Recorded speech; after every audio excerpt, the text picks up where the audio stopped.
I'll just tell you a little bit about what's going on in my land flipping business right now, and maybe it'll make you feel a little bit normal. Like you're not the only one who's having these crazy problems that you have to try to figure out. So I'm working on this project right now, this property where it's been under contract. You know how I do the 6 month contract?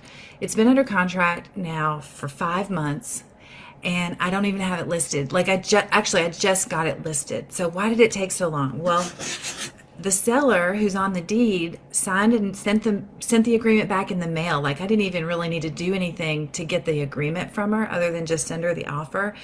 And I immediately sent it to title, and the title company told me that it's a estate. So she had inherited the property from her husband, but he was the only name on the property. But when they were checking the chain of title, there were some other issues that they needed to clear up on the deceased husband. And apparently he was in a corporation with someone else who apparently needed to sign off on the sale of the property. So it took title a while to figure that out. We also had an acreage discrepancy between between the tax people and data tree. Like one said 38 acres, one said 48 acres. The legal wasn't broken out, so it took a underwriters took some time with their attorneys to really read through and make sure that we could actually purchase the property. And then they said because the legal wasn't broken out, the title needed a survey. And so I had to go back to the seller and ask her if she would do a survey, which she said no. We've got the property under contract for $90,000, and we're trying to figure out, okay, what is this thing worth? But before we can even really figure that out, we've got to get the title clear. So here we are, finally, 5th month in our 6 month contract, got the title clear. Have been talking to, so the other thing is this thing is zoned heavy industrial, and normally, we're looking at residential. So this was kind of a fluke that we ended up getting this property. It's right by a small airport, and the neighbors around it are all like transport companies, or they're big businesses that operate on the river. It's also on a major river. Okay, so it's a waterway. So I'm out of my comfort zone. I don't know much about commercial property, certainly nothing about industrial property, and 75% of this property is in a flood zone.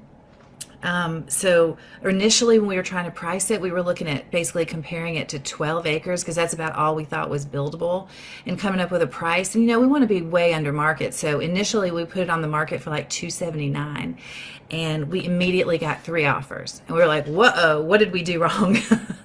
So that's when I consulted with some commercial agents, and I started learning more about what was going on. I sent out neighbor letters, and one of the neighbors contacted me, and it was a corporation. They had 4 men on the call, 4 high-ranking men in the company, and they all wanted to ask me about the property. But of course, I'm lazy. I don't do anything to the property. I don't fix anything. I don't even do any site work. So they said, "Did you know this is the former landfill, or this is a landfill?" And I said, "No, I wasn't aware of that." Good to know. He said, "Are you aware there are easements for the gas and the electric lines across this property?" Yes, I did know that, but so. And then, "Are you aware there's a flood zone?" Well, yeah, I knew that. So, are you aware that there are wells on the property? I did not know that, but I told him no, I didn't know, and okay, all right. So you want to make an offer? And basically what they're trying to do, and the lesson here is neighbors.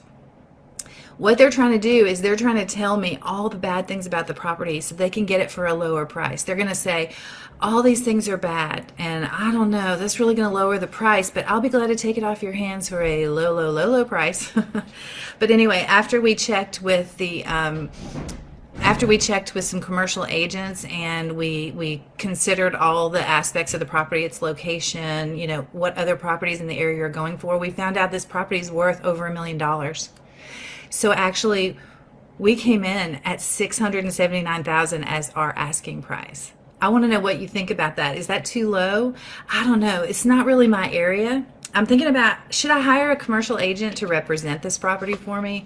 I'd love to hear your thoughts, but that's what I'm dealing with in my business today. This could be a really big deal for us, or it could just crash and burn.